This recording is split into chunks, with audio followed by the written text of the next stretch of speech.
Hi guys! Katulad ba kita na hindi pa nakakapag-set up ng Facebook Stars? Well, kailangan mo tong panoorin dahil makakatulong nga ito sa'yo.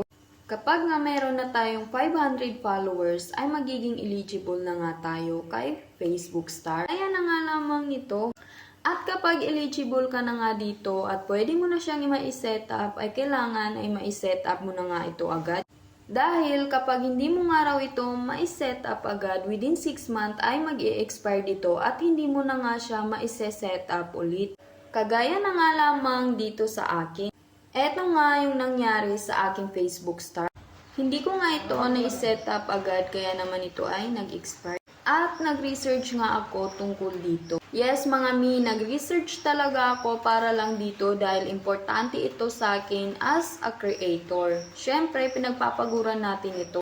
At based nga sa aking research, ayun, maibabalik ko nga lang daw yung pag-setup ng aking Facebook Stars kapag nag-turn off ako ng aking professional mode. Ang kaso nga, kapag itinurn off ko yun, ay magbaback to 0 lang din. Kung makikita nyo nga, ayan, sa may bandang ibaba, get 50 stars. Ayun.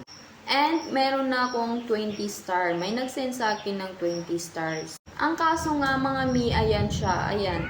Hindi pumasok yung aking 20 stars. So, sayang lang din.